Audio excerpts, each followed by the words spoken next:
la table ronde. Merci Raphaël. Donc j'appelle avec moi donc Rim Sacker, responsable du pôle maîtrise d'œuvre et exécution chez Île-de-France Énergie. Bonjour Rim, je vous laisse monter sur scène par la petite marche. Rolande Labzaé, vous êtes la présidente du conseil syndical de la résidence Pereire de Saint-Germain-en-Laye. Bonjour Rolande. On avait convenu d'utiliser plutôt les prénoms, si ça vous va. C'est un peu le format qu'on utilise sur le grand circuit. Voilà, je vous laisse vous asseoir et monter sur la scène. Alors, vous avez des petites zapettes qui vous permettent d'avancer aussi sur les diapos. Vous l'avez devant vous. Alors, peut-être on peut faire un premier tour de table très rapide. Bon, Raphaël s'est déjà présenté, mais juste pour vous présenter rapidement qui vous êtes et qu'est-ce que vous faites. Très bien. Donc, Rim Sacker, je suis architecte responsable maîtrise d'œuvre d'exécution chez Île-de-France Énergie. Donc, en conception et surtout en exécution des chantiers.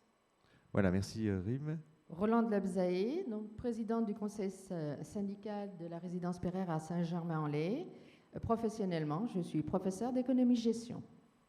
Voilà, vous avez une double casquette, parce que ça prend du temps aussi d'un conseil syndical. Alors, on avait dit peut-être qu'on pouvait commencer, on a la diapo, on va passer sur la diapo suivante, Benjamin.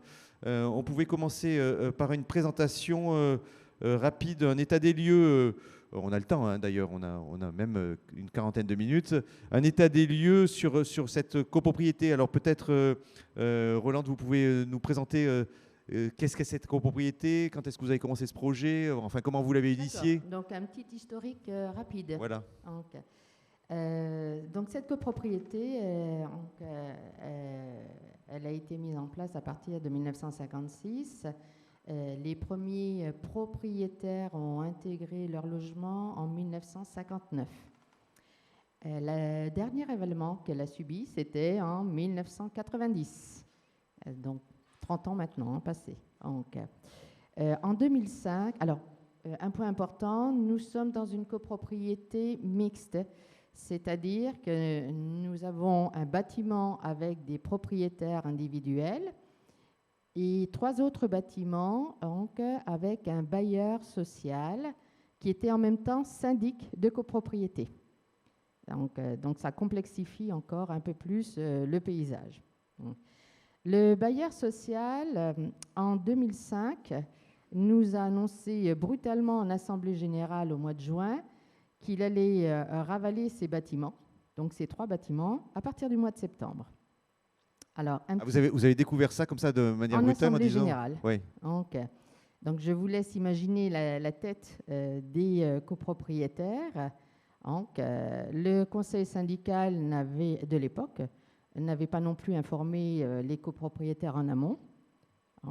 D'où l'importance aussi du fonctionnement d'un bon conseil syndical et de la communication à destination des propriétaires, à ne pas négliger. Y compris dans une opération de cet ordre-là. Donc, en 2012, nous avons fait un diagnostic énergétique. Je suis entrée dans le conseil syndical en 2011. Au bout de 7 ans ou 8 ans, parce qu'en 2003, j'ai commencé à parler de changement climatique, d'économie d'énergie, mais je dois vous dire que mon discours était totalement inaudible. Donc, personne ne s'y intéressait s'il ne voyait que des contraintes, de toute façon. Et en 2012, on a donc quand même réussi à faire un diagnostic énergétique. 2012, c'est ça. En 2015, nous avons changé la chaudière, enfin les 2 chaudières. C'est un chauffage collectif, sur les 4 bâtiments. Et on a réellement amorcé nos recherches en 2016. Pour aboutir en 2017 au choix d'Île-de-France Énergie en tant que prestataire, y compris sur la partie études. Si on regarde finalement les constats qu'il y avait, les choses à faire sur cette copropriété, alors qu'est-ce qu'on peut dire, c'est ce qu'on voit sur la diapositive d'ailleurs. Alors, le bâti s'est dégradé. Nous avons, à partir du moment où j'ai pris la présidence du conseil syndical en 2013, systématiquement demander aux entreprises qui intervenaient de prendre des photos de la dégradation du bâti. Nous avons fait beaucoup de réunions avec les copropriétaires pour qu'ils prennent conscience de la nécessité, à un moment donné ou à un autre, de faire des travaux sérieux sur la copropriété. Parce qu'on avait tous les ans des dépenses parce qu'on avait des infiltrations sur des souches de cheminée, des dépenses pour d'autres raisons. Et donc, quand vous faites le calcul rapidement, vous arrivez à 10 000, 20 000, 30 000, 40 000. Finalement, vous arrivez au prix d'une étude. Oui, donc vous aviez plein de pathologies, notamment liées à la façade, hein, oui, qui étaient dégradées. Ça s'accélère avec le temps. Oui. Et là, vous avez donc c'est l'accompagnement d'Île-de-France Énergie. Peut-être on peut le détailler rapidement. Qu'est-ce qu'il a été là pour comment ça a permis d'initier cette phase de travaux? Alors, ce qui a été très important dans le choix d'Île-de-France Énergie, c'est justement que c'est un ensemblier. Monsieur Claustre en a parlé tout à l'heure en parlant de l'aspect technique, architectural. Mais moi, je vais vous dire, en tant que propriétaire, que ce qui est fondamental pour un propriétaire au jour d'aujourd'hui, c'est l'aspect financier. On peut toujours se mettre d'accord sur un aspect technique ou architectural. On peut avoir de très belles envies, on en avait d'ailleurs de très très grandes. On est revenu à quelque chose d'un peu plus réaliste après. Mais chacun a des contraintes budgétaires et si on n'a pas une solution pour chacun, on ne réalisera pas ces opérations. C'est ce qui a embarqué finalement la décision et qui a permis finalement de voter un programme de travaux. Alors peut-être on peut arriver pour avancer sur le programme de travaux RIM qui a été proposé. Là je mets la diapositive pour le détailler. Oui, donc le programme de travaux a été divisé en plusieurs lots déjà, pour commencer. Donc le premier lot donc principal, donc ravalement ITE, donc avec des travaux de maçonnerie, de sécurisation. Donc on a isolé la façade avec de la laine de roche, avec un enduit mince surisolant et du talocher. On a changé les garde-corps en fait sur la façade. Sur le même lot, en fait, c'est le lot qui s'est occupé en fait de la remise en état des parties communes, donc peinture des cages d'escalier. Mise en sécurité, donc de la sécurité incendie, parce qu'il faut dire que le bâtiment, en fait, datant des années 50, n'était pas aux normes, donc il a fallu créer des skydomes et un système de désenfumage. Ensuite, on a changé aussi les boîtes aux lettres, donc un travail d'embellissement, mais aussi le système électrique, en fait, avec un éclairage, en fait, avec détection de personnes. Ensuite, le deuxième lot qui était l'étanchéité, donc on a refait l'étanchéité de la toiture principale et aussi des terrasses accessibles. Mettez bien le micro juste, voilà. Ah, d'accord, voilà. Je mets bien. Des terrasses accessibles. Donc la terrasse accessible, c'est les terrasses du 5e étage où il y a des logements, où on a refait l'étanchéité avec mise en place de dalles sur plot. Ensuite, il y a eu des travaux de menuiserie. Donc en fait, toutes les menuiseries en simple vitrage ont été changées en double vitrage. Les portes d'entrée, parce que le bâtiment comporte 5 entrées de côté façade nord et 2 entrées côté façade sud, donc ont été changées aussi. Le changement des persiennes, donc toutes les persiennes ont été changées, avec une option de projection pour protéger contre le soleil. Ensuite, les portes aussi palières ont été une option aussi à changer. Ensuite, il y a eu des travaux de ventilation aussi, donc on est sur du conduit shunt, donc tout le système de ventilation a été changé, avec bien sûr l'intervention dans tous les changements et l'interphonie. Donc aussi l'interphonie a été changée avec la mise en place d'interphones aux normes. Oui, donc vous avez fait des travaux d'ampleur. Alors là, on voit le résultat, à la fois le coût, hein, vous avez, y a un montant global des travaux, et puis en termes d'économie d'énergie, peut-être pour rappeler RIM, vous avez fait des économies substantielles d'énergie. Alors prenez le micro. 40% d'économie d'énergie. Oui, donc le résultat était là. Alors, si on regarde maintenant, en avançant sur ces travaux, si on regarde le bilan financier, parce que ça, effectivement, il y a eu un coût, et c'est ce que vous disiez, c'est ce qui a emporté tout à l'heure ces votes de travaux, c'est le financement. Oui. Et donc, quand on regarde au niveau budget financier... Alors, une précision, nous n'avons pas bénéficié des dernières mesures gouvernementales. Donc, on se situe un petit peu en amont. Je vais laisser M. Claustre peut-être en parler. Alors, effectivement, les projets qu'on vous présente aujourd'hui puisque celui de Mme Labzaé est terminé, puisque celui de M. Genevier a fini sa phase de conception, ce sont des projets de pionniers, entre guillemets. Et donc, des gens qui sont aussi passés à des moments où il y avait une instabilité, des choses qui étaient encore un peu innovantes, soit sur l'accompagnement, soit sur les aides. Et les aides sont aujourd'hui plutôt stabilisées, en tout cas clairement adaptées à la rénovation en copropriété. Une aide en particulier qui s'appelle MaPrimeRénov' copropriété, qui est vraiment faite pour la copropriété. Et malheureusement, quand cette aide a été décidée, les travaux étaient déjà engagés du côté de Saint-Germain-Perrers, ce qui ne leur donnait pas le droit au bénéfice de cette aide. Voilà. Mais par contre, nous avons eu des interlocuteurs vraiment très pros. Citémétrie au niveau de l'ANA sur le 78 et M. Debové d'Île-de-France Énergie pour tout l'aspect financier. C'est-à-dire qu'en fait, ils ont organisé des permanences et ils ont étudié individuellement la situation de chacun pour déterminer, au moment où on a conçu le projet, toutes les aides que chacun d'entre eux pouvait avoir. Oui, donc il y a des études individuelles, RIM, et donc finalement, le budget, après, là, on a un plan de financement individuel, mais le budget, l'effort mensuel qui en résulte par personne, c'est ce qu'on voit là, c'est 69 € par mois. Hein. RIM, si vous prenez le... Ouais. La partie financière, je vais la faire.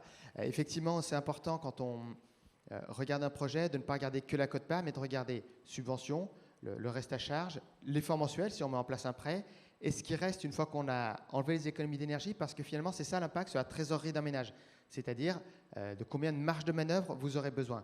Je pense qu'on détaillera un petit peu plus celui du prochain projet parce qu'il est plus réplicable.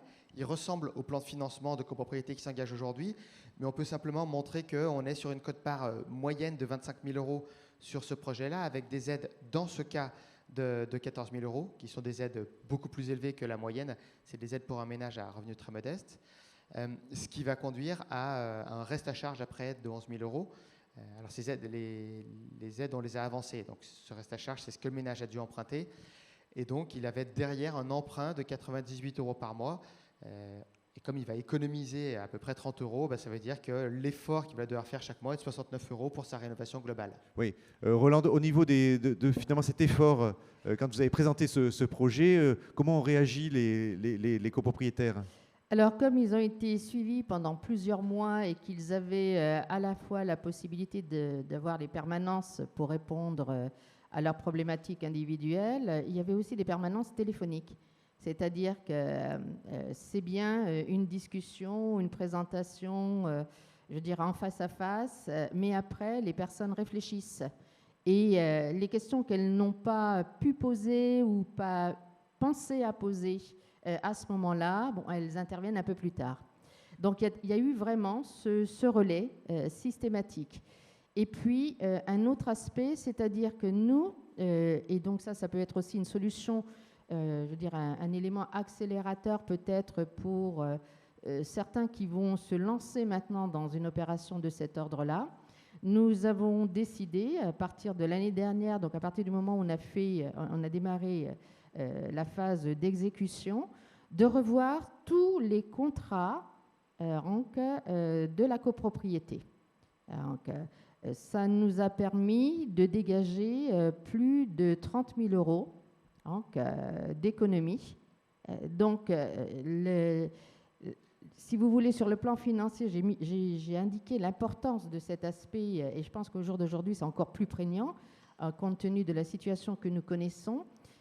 Il s'agit aussi de rationaliser finalement les charges de copropriété pour qu'on arrive à trouver un équilibre qui permette à chacun de s'en sortir. Oui, donc ce projet était l'occasion aussi de faire un travail global sur la copropriété, Exactement. sur la manière dont est gérée la copropriété. Alors, Rim, on parlait de l'importance effectivement de l'accompagnement. Ça, c'est un sujet. Finalement, ce que vous disiez, c'est que les copropriétaires ne sont pas arrivés un jour en AG en disant c'est 69 € par mois et donc ça vous va ou ça vous va pas. Il y a eu une discussion, il y a eu tout un accompagnement qui a eu lieu et ça, c'est vous qui l'avez réalisé aussi. Alors l'accompagnement financier, c'est pas moi, c'est mes collègues en fait, notamment Monsieur Thibault Debové qui n'est pas là aujourd'hui, donc c'est lui qui a été chef de projet sur cette opération. Et c'est Île-de-France Énergie en tout cas. Oui, toujours Île-de-France Énergie. Moi j'ai accompagné la copropriété dans l'exécution des travaux. Oui. Ah oui, donc vous étiez sur la phase plus travaux. Tout à fait. Et sur la partie exécution des travaux, est-ce qu'il y avait des choses à dire aussi que vous avez, qui sont ressorties? Ben, disons qu'on a commencé les travaux dans un contexte assez particulier parce que c'était la période de Covid. Donc on a eu quand même des périodes assez compliquées, mais les entreprises ont joué le jeu jusqu'au bout. En fait, donc on n'a pas eu de ralentissement très fort de l'activité sur le chantier, même si on a eu le mois de janvier dernier qui était assez compliqué, mais tout était bien en fait, globalement. Voilà, donc vous avez réussi à gérer, malgré cette période un peu incertaine, cette exécution des travaux. On va arriver dans quelques minutes sur les bénéfices finalement de ces travaux. Peut-être on a une diapo là sur les aides. Sur l'aspect architectural, alors vas-y, on va présenter la diapo. Voilà, sur l'aspect architectural avant et après. Oui, donc on voit en fait c'est une barre des années 50 en fait typique. Il faut savoir que la barre fait plus de 90 mètres carrés. Donc en fait mon collègue Monsieur Le Teurt, architecte du projet, a voulu donc en fait dynamiser cette barre en fait qui était quand même pas très esthétique à la base. Donc en plus de la rénovation énergétique, donc il fallait quand même donner un aspect architectural intéressant à la copropriété. Oui, ça participe aussi à la valorisation des biens et puis de se sentir mieux dans ce bâtiment. Tout à fait. Et c'était une véritable pollution visuelle pour, je veux dire, toutes les petites maisons qu'il y avait autour. Donc, voilà, donc vous avez fait un effort architectural. Oui, qu'on peut voir dans la seconde diapo, en fait. Ah voilà, je suis allé trop vite. Voilà. Donc voilà, en fait, d'abord, je tenais à souligner, parce qu'on est en Saint-Germain-en-Laye, donc les couleurs sont imposées par la mairie, donc tout ce qui est ton beige, crème et gris. Donc c'est pour ça que Quentin, en fait, Le Teurt, donc architecte du projet, a essayé en fait de jouer avec ces couleurs-là et de dynamiser un peu cette barre. Donc c'est là vraiment la genèse du projet. Donc en essayant en fait de dynamiser, en fait de casser cette horizontalité avec des barres verticales. Des bandes verticales pendant blanches, encadrer quelques baies aussi pour donner un jeu. Et vu qu'on a des persiennes gris-bleu, donc il fallait aussi donner un peu plus de couleur. Donc les encadrements de tableaux sont gris-bleu aussi. Voilà, et sur ce projet, donc, il y a une isolation thermique globale par l'extérieur. Tout à fait. Au niveau des travaux sur les fenêtres, alors vous avez c'était important ce qu'il fallait réaliser, parce que finalement quand on isole par l'extérieur, il y a souvent des travaux sur les menuiseries. Oui, donc les menuiseries en simple vitrage ont été changées. Donc on a changé 40 fenêtres en tout sur le projet. Vous avez changé combien? 40 fenêtres. 40 fenêtres. Oui. Voilà, qu'est-ce qu'on peut dire ensuite au niveau suivi de projet? Ce qui s'est passé, Rim, il y a des choses un peu marquantes? Des choses un peu marquantes, disons, quand on est dans un contexte de copropriété, on a 60 logements, donc on gère 60 chantiers. En fait, c'est beaucoup de gestion humaine, en plus de la gestion technique.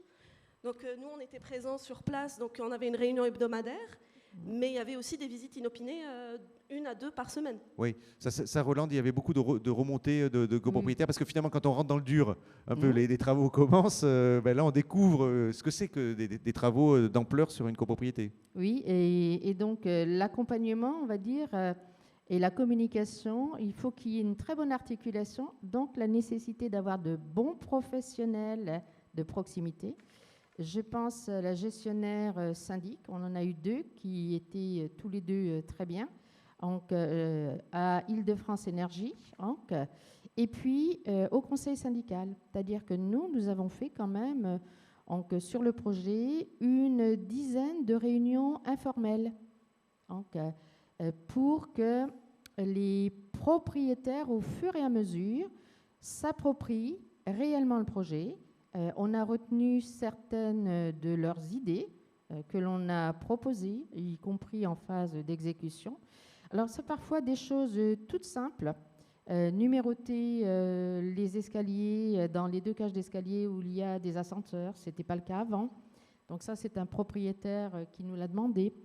Donc, il faut vraiment que les propriétaires soient totalement partants et qu'ils adhèrent. Et le meilleur moyen pour adhérer, c'est qu'il faut communiquer. Alors, ça n'enlève pas le fait qu'il y a beaucoup de grincheux aussi, mais en règle générale, c'est toujours les mêmes. Voilà. Je vais passer sur la diapo suivante. Effectivement, les bénéfices de la rénovation. Alors, peut-être on peut faire un état des lieux alors, de ces bénéfices. Rolande, vous voulez commencer? Alors, je mettrai le confort en premier. Alors, pourquoi je le mets en premier? Lorsque les entreprises ont travaillé, elles ont fait façade et pignon ensemble et ensuite deuxième façade. À l'issue de l'isolation de la première façade, de très nombreux propriétaires nous ont dit qu'ils sentaient déjà la différence. Un autre aspect sur le confort, je vous ai parlé des habitants du dernier étage avec les problèmes des souches de cheminée. Donc là, c'est une personne qui avait 84 ans qui me l'a dit. Ils avaient un genre de grille-pain chauffage supplémentaire. Le matin, quand elle se levait, il faisait 17 degrés. Depuis que la toiture a été refaite, donc, elle n'a plus besoin de son grille-pain et elle est très heureuse de se lever le matin. Donc ça, ce sont vraiment des petits bénéfices au quotidien. Ouais. Et comme vous l'avez dit tout à l'heure, Monsieur Claustre, on est en période de chaleur forte. Je vous assure que c'est très agréable pour moi pour rentrer chez moi en ce moment parce que il ne fait pas chaud. C'est le confort d'hiver et le confort d'été finalement. Hein. C'est ce qu'on voit. On le sent tout de suite. Oui. Après, les économies d'énergie et les réductions de charges. Alors, vous avez là le plan tel qu'il était prévu. Donc, au moment où tout cela a été réalisé, au jour d'aujourd'hui, dans notre réflexion, et je reviens justement à la renégociation des contrats, l'idée, c'est effectivement de baisser les charges, mais dans les charges, il n'y a pas que le chauffage. Donc, il y a aussi tous les autres contrats. Oui, c'est le travail que vous avez fait sur l'ensemble des charges. Donc aujourd'hui, si vous faites le constat par rapport à ce qui avait été prévu et par rapport à ce qui est réalisé, c'est au rendez-vous les économies sur cette copropriété? Alors, les économies, on les verra réellement dans un an. Oui. Il faut vraiment fonctionner pendant un an pour pouvoir avoir un retour. Donc, je ne vous donnerai pas de chiffres aujourd'hui. Oui, on a encore un peu tôt. Il faudra qu'on se revoie. Alors, on va refaire une conférence dans un an pour que vous fassiez un bilan sur cette copropriété. Aussi, est-ce que l'aspect patrimonial, c'est-à-dire que vous décriviez tout à l'heure Rime le disait, on a fait du beau, on l'a inséré dans un quartier aussi. Et donc, est-ce que le public a été sensible, les copropriétaires ont été sensibles à l'aspect patrimonial? C'est-à-dire, finalement, ça rehausse la valeur de mon bien si je revends, si je le loue, et ainsi de suite. Alors, en ce qui me concerne, oui, parce que c'était l'une des raisons pour lesquelles je voulais absolument rénover. J'ai 2 enfants et je ne voulais pas transmettre un bien dégradé à mes filles.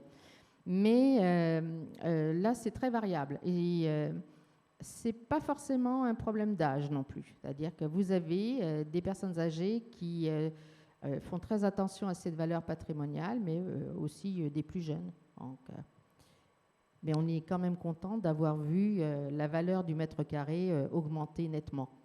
Voilà, donc ça c'est le bilan patrimonial. Alors peut-être on peut avancer sur la partie maîtrise d'œuvre. Ça c'est Rime qui va nous le présenter. Donc alors pour la maîtrise d'œuvre, en fait, c'était un travail d'équipe. Donc déjà tout a été fait chez Île-de-France Énergie. Même la partie conception à la base qui était chez Atelier D, en fait, qui est une agence d'architecture. Donc l'architecte nous a rejoints, il est chez nous maintenant. Donc on a fait de l'audit architectural et énergétique en passant par la conception, donc l'ingénierie financière aussi, et l'exécution des travaux. Donc en fait, c'est un travail d'équipe avec plusieurs intervenants et voilà. Oui, vous avez tout géré et on voit finalement ce dont j'ai l'impression, mais ça c'est tous les projets de rénovation, là je parle sous le contrôle de Raphaël aussi, mais c'est que cette phase d'accompagnement, à la fois côté entreprise, hein, là je vous classe côté entreprise, mais aussi côté président de conseil syndical et conseil syndical, est essentiel pour emporter le morceau et arriver à faire un projet qui aboutit, parce que sinon on est vent debout contre ce projet. Alors c'est juste, mais j'ajouterais aussi le syndic. Je reviens au gestionnaire de syndic, parce que le syndic, il a quand même une partie très importante. On a, pour certaines personnes, un prêt collectif qu'ils ont pris. Donc, ce sont des remboursements sur 15 ans. Ensuite, nous avons une gestionnaire syndic qui assistait à toutes les réunions de chantier, toutes les semaines. Donc, c'est un investissement supplémentaire, donc pas seulement sur le plan comptable. Et puis, nous avons beaucoup travaillé la communication régulièrement. Donc, elle produit ses notes d'information à destination des copropriétaires. Oui, donc ça, il fallait accompagner effectivement ce que vous avez fait Île-de-France Énergie, cette copropriété, sur tous ces volets, notamment aussi la communication. Moi, il y avait une petite question que je me posais quand même, je ne sais pas si vous allez pouvoir répondre, c'est vous nous avez dit au début, je parlais rénovation énergétique ou efficacité énergétique, puis je n'étais pas écouté, puis à un moment, vous êtes écouté, et donc, est-ce que vous savez pourquoi, finalement, ce qui était le fait déclencheur qui, à un moment, fait que vous êtes passé dans cette phase travaux? Est-ce que c'est parce qu'il y a eu des changements de copropriétaires qui fait qu'il y en a eu d'autres qui ont été sensibilisés? Est-ce que c'est l'augmentation de l'énergie? Alors, c'est pas ça, non. Oui, C'est tout simplement l'aspect financier. Je vous ai dit qu'on faisait des réunions pour montrer la dégradation du bâti. Et à chaque fois qu'il y avait des réparations, donc ça avait un coût.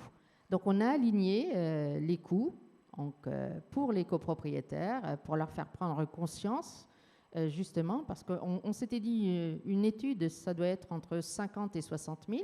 Alors, ça nous a coûté plus cher, 81 000, mais ils étaient d'accord pour faire les appels de fonds sans problème quand on a choisi Île-de-France Énergie.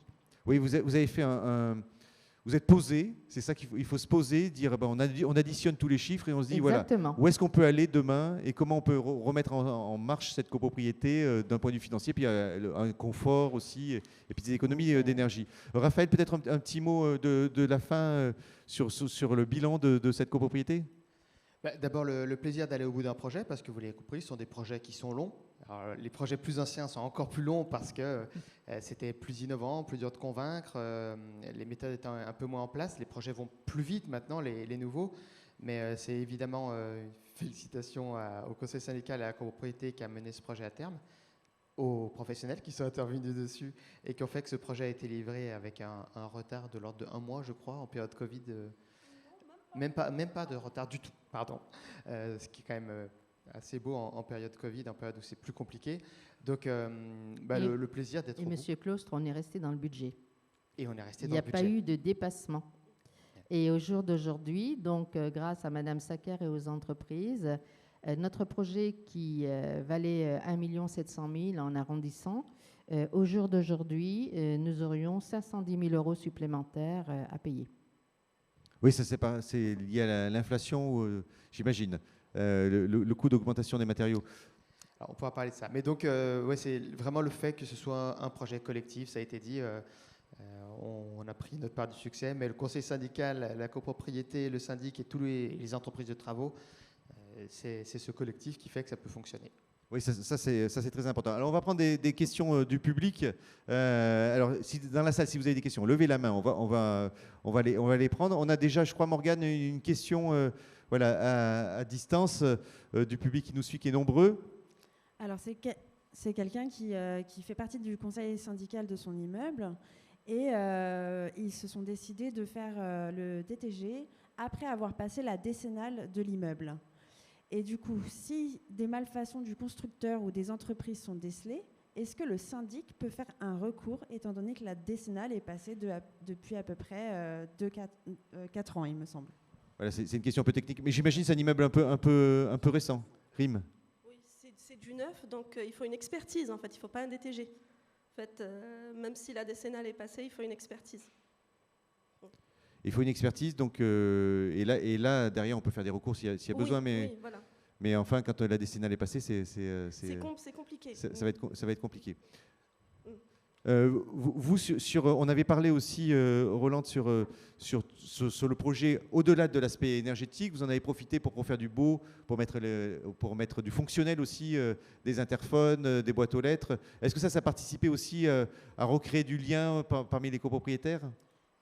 Ça a été dans une période difficile que nous avons connue un élément vraiment de bien-être, de déstressant, voilà, donc, pour les copropriétaires. Oui, d'avoir quelque chose qui était recréé. Oui, parce que la période était difficile, on a subi le confinement, et au fur et à mesure, voir les améliorations, je dirais presque les toucher, ces améliorations, ont fait que vous avez effectivement un certain nombre de personnes qui ont retrouvé le sourire. Donc, Eh ben voilà, ça sera donc du coup le mot de la fin. Merci à vous pour cette table ronde. On peut les applaudir donc du coup pour cette présentation.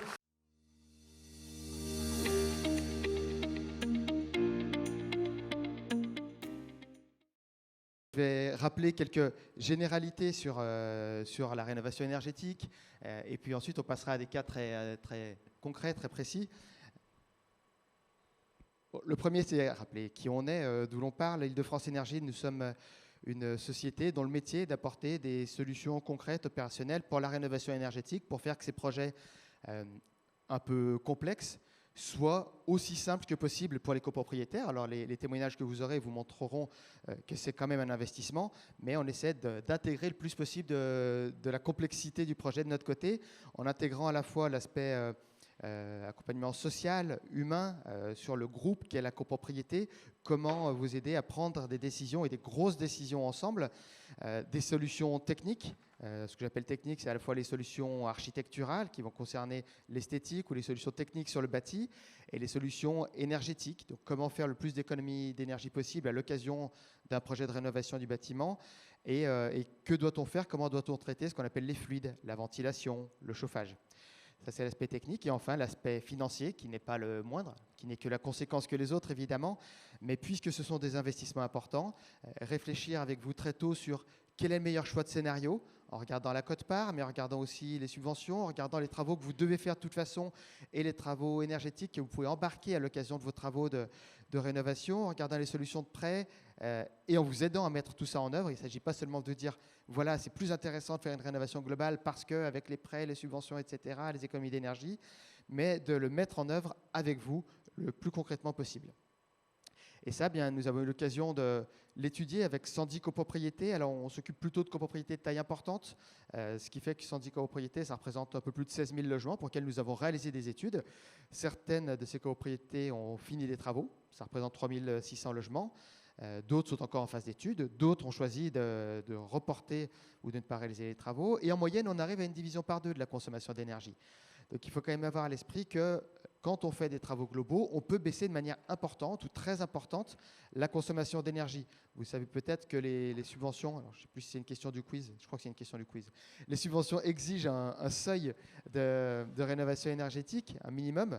Je ne vais pas donner ce chiffre-là parce qu'on va vous poser la question après, mais je peux vous dire qu'avec 48%, on est assez nettement au-delà. Et puis, autre précision, un quart des ménages bénéficiaires de l'accompagnement qu'on propose sont à revenus modestes ou très modestes, ce qui montre que ce ne sont pas des solutions, la rénovation énergétique, uniquement pour les ménages à revenus aisés ou intermédiaires ou bas. Ce sont des solutions qui bénéficient à tout le monde, et tant mieux, parce qu'en copropriété, il y a tout le monde au sein d'un bâtiment, il y a des personnes qui ont une histoire, des revenus, une situation différente, et donc ça peut fonctionner pour tout type de ménage, grâce essentiellement aux aides qui sont un peu plus élevées pour les ménages à bas revenus. Et donc, bien que notre métier soit principalement d'apporter des solutions concrètes opérationnelles, nous développons aussi des actions pour sensibiliser, informer de manière générale sur la rénovation énergétique en copropriété. C'est ce que nous faisons dans le cadre d'un programme que nous appelons Rénovons Collectif, qui nous a été confié par le ministère. Je vais essayer de me placer du côté d'un copropriétaire et parler de l'intérêt de faire une rénovation énergétique. Les intérêts, il y en a beaucoup, et tant mieux, parce qu'il y a les copropriétaires, il y en a plusieurs qui ont tous des attentes et des motivations différentes. Et donc, chacun devrait, normalement, dans cette liste d'intérêts multiples, pouvoir y trouver son compte. Celui qu'on entend le plus souvent, c'est l'entretien de la copropriété. Notre bâtiment est vieillissant, il a besoin de travaux, et puisqu'il va falloir revoir pas mal de choses, le ravalement notamment, mais souvent 2 ou 3 autres choses, on s'est dit que c'était l'occasion d'embarquer la rénovation énergétique, d'embarquer l'isolation ou l'amélioration de tel ou tel équipement dans des travaux d'amélioration du bâti, de traitement des pathologies. C'est aussi très souvent l'occasion de faire une requalification architecturale. Alors pas toujours évidemment, hein, selon le brief, selon les attentes des copropriétaires, on peut essayer de reproduire à l'identique ou presque, on peut essayer de transformer complètement ou de transformer légèrement. Ça dépend de la situation dans laquelle se trouve la copropriété et surtout des attentes des copropriétaires. Donc c'est l'occasion de retravailler l'esthétique, l'apparence d'un bâtiment qui a 40 ans, 50 ans, 60 ans et qui a envie de s'offrir une deuxième envie ou souvent besoin de s'offrir une deuxième jeunesse. C'est l'occasion aussi d'améliorer le confort, notamment la protection contre le froid. On y pense tous quand on parle d'isolation. On ne veut plus avoir froid dans ces bâtiments. mais on pense aussi de plus en plus au chaud l'été. Alors pour tous ceux qui nous regardent en direct, ça aura moins de sens pour ceux qui nous regarderont en différé, mais ceux qui nous regardent en direct comprendront de quoi je parle, puisqu'on est en période de vagues de chaleur, qu'on sait que les vagues de chaleur vont s'intensifier et se multiplier. Et donc un bâtiment bien isolé, c'est aussi un bâtiment qui se protège contre les surchauffes d'été. Donc amélioration du confort, bien sûr, économie d'énergie et de CO2, je les ai mis ensemble, mais on aurait pu les distinguer. Économie de CO2, c'est au titre de l'intérêt général, pour les raisons que l'on connaît tous bien à présent, de réduction des émissions de gaz à effet de serre dans l'atmosphère. Économie d'énergie, c'est pour l'intérêt général bien sûr, mais ça peut aussi être pour l'intérêt particulier.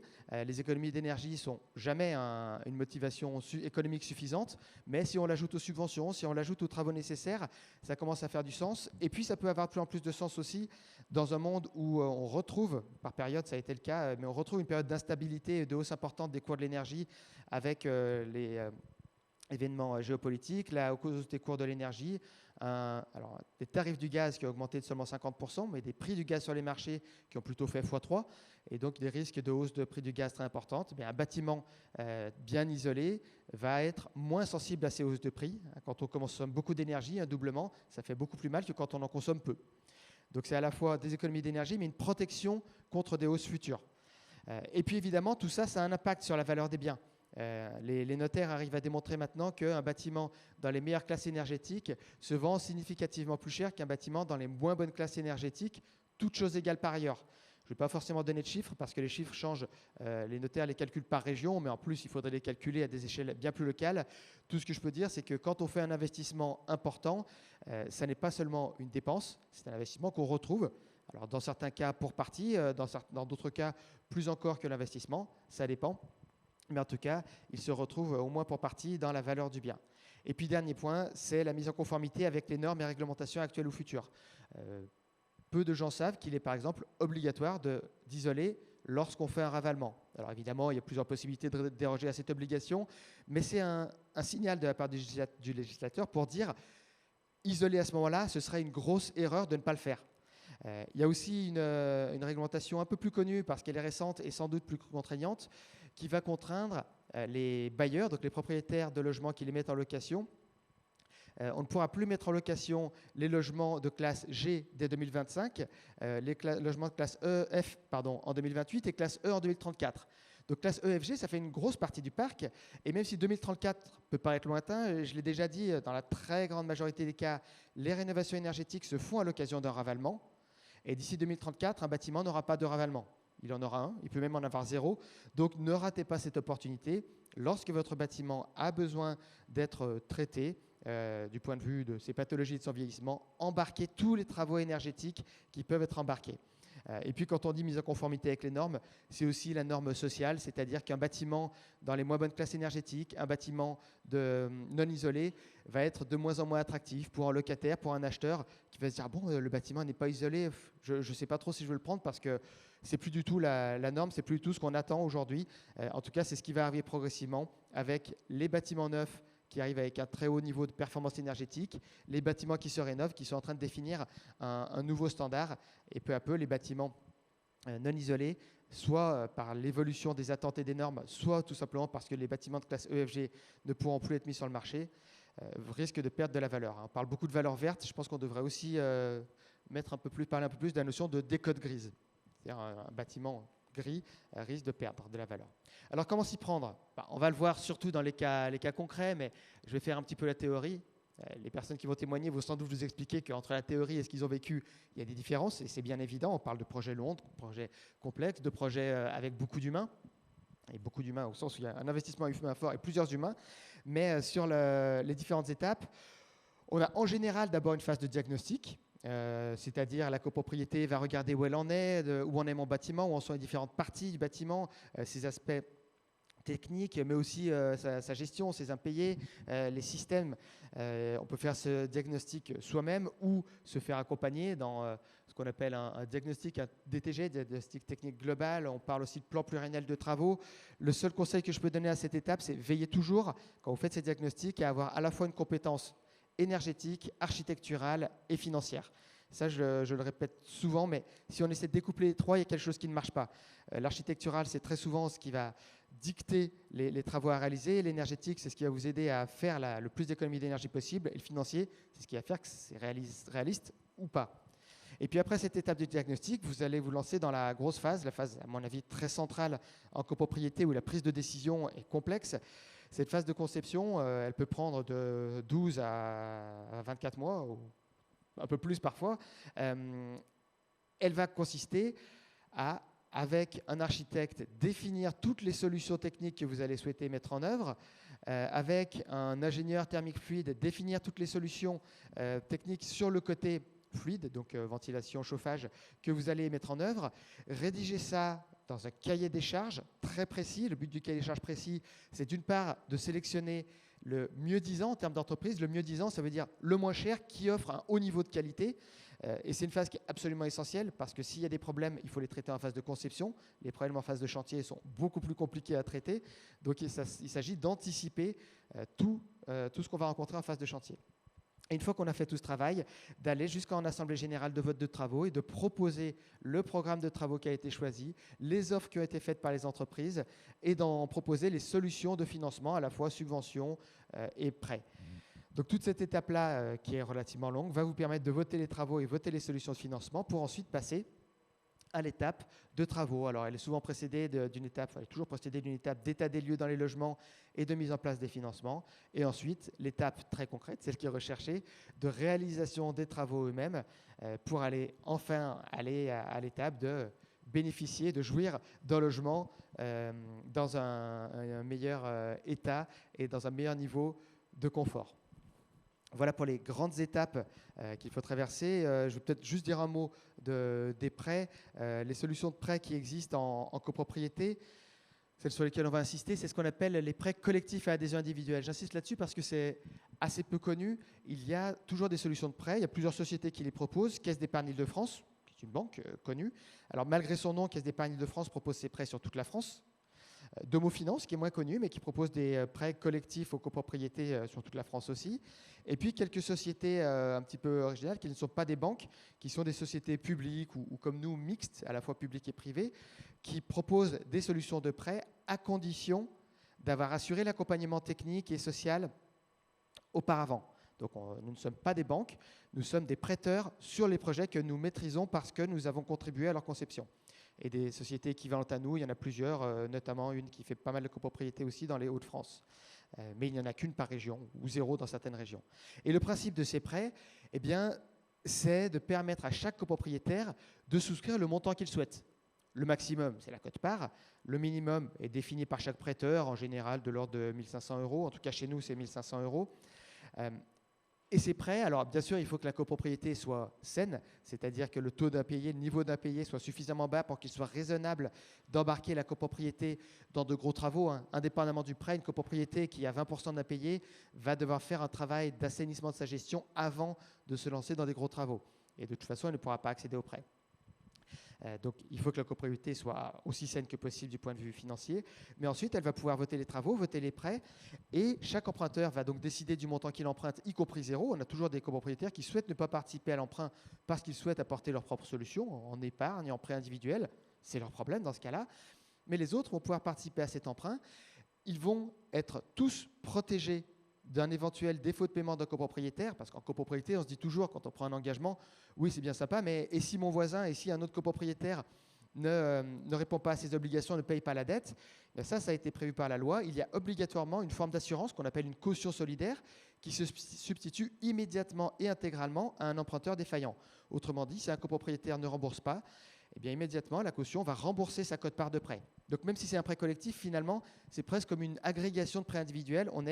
La copropriété n'est jamais mise en danger, jamais engagée sur les éventuels mauvais payeurs. Bon, c'est quand même très rare les mauvais payeurs sur les prêts.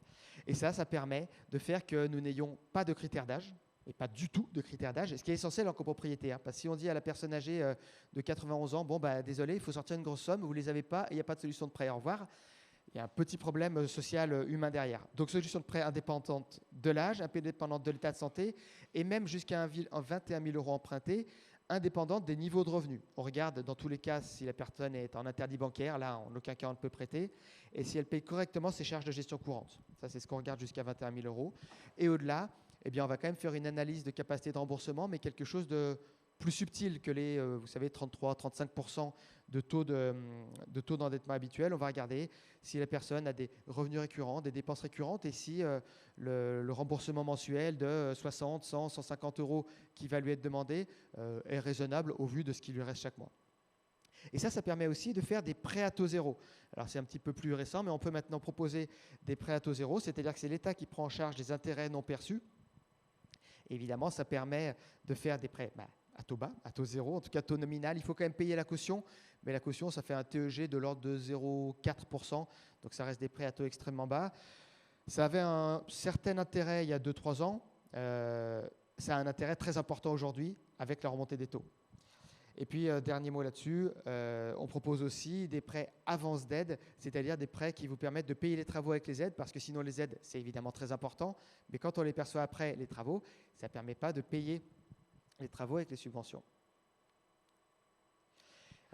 Voilà, je crois qu'on a terminé sur cette présentation. On peut applaudir Raphaël, voilà, ça nous met en dynamique.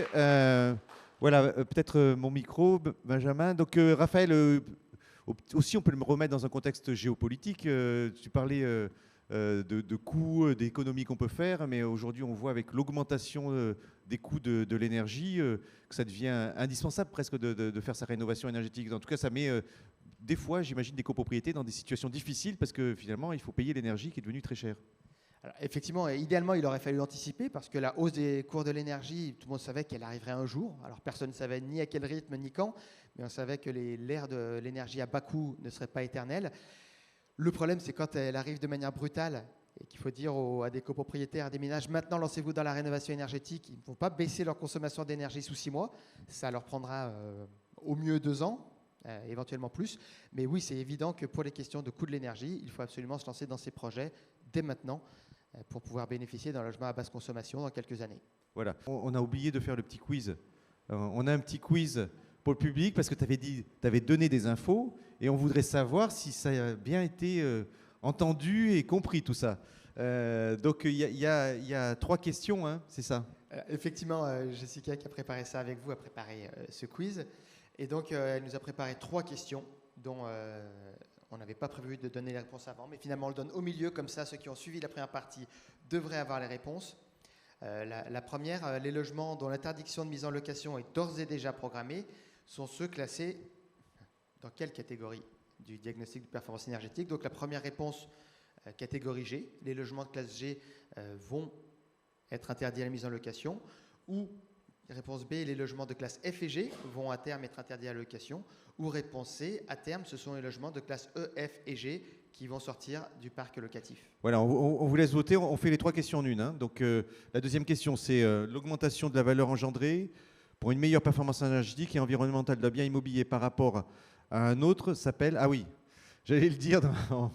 Il y a 3 réponses possibles, qui est la valeur énergie, la valeur verte ou le bénéfice écologique. Là, tu en as parlé aussi. J'en ai parlé. On pourrait imaginer chaque terme, mais il y en a un qui est consacré. Et donc, la réponse est... Et voilà, on vous laisse répondre aussi. Et puis, la 3e question, alors c'est... On n'a pas apporté la réponse sur la 3e parce que je me suis souvenu soudainement qu'il y avait cette question dans le quiz. Et donc, il y a plusieurs aides pour la rénovation énergétique en copropriété, principalement 2. L'une qui s'appelle les certificats d'économie d'énergie et l'autre qui s'appelle MaPrimeRénov' copropriété. Elle aide au financement des travaux. Elle donne même une petite subvention aux études avant, mais elle donne surtout une grosse subvention sur la partie travaux. Mais elle exige qu'il y ait une approche globale, qu'il y ait une rénovation globale. Pas un petit bout, je change 3 fenêtres et j'isole la toiture, mais j'essaie de transformer un bâtiment ancien en un bâtiment performant. Ce qu'on a présenté à Saint-Germain avec Mme Labzaï, ce qu'on va présenter à Paris avec M. Genevier. Et donc pour ça, le choix qui a été fait, c'est de dire il y a une rénovation globale si on fait au moins, réponse A, 25% d'économie d'énergie, réponse B, au moins 35% d'énergie, réponse C, au moins 50% d'économie d'énergie. Voilà, là vous avez les 3 questions, on vous laisse voter, tout le monde a voté, ça y est déjà, dans le public aussi. Allez, on va présenter les résultats et puis on va voir si les réponses sont justes pour le public. Alors, Raphaël, la première question c'était interdiction de mise en location qui est déjà en place. C'est quoi? C'est G, F et G, E, F et G? on voit qu'on a un public de connaisseurs, puisque effectivement, en grande majorité, ils ont trouvé la bonne réponse. C'est classe EFG. Ça va se faire de manière progressive. Donc, dès 2025, les logements de classe G pourront plus être mis en location. Mais c'est programmé également pour les classes E et F. Dès 2028, les classes F ne pourront plus être mises en location. Et 2034, les classes E ne pourront plus être mises en location. Mais ça, c'est demain, parce qu'effectivement, ce dont on parlait tout à l'heure sur le premier projet qui était présenté, c'est que ça prend des années. Là, je parle sous votre contrôle, Roland, c'est que ça prend des années, effectivement, pour mettre en mouvement une copropriété, pour faire un projet de rénovation énergétique. Et donc, c'est dès aujourd'hui qu'il faut se mettre dans cette dynamique-là, si on ne veut pas avoir ces petits soucis qui vont arriver rapidement. La deuxième question, l'augmentation de la valeur énergie. Alors, on appelle ça de la valeur engendrée, pardon, la valeur engendrée du bâtiment. Comment on appelle ça alors?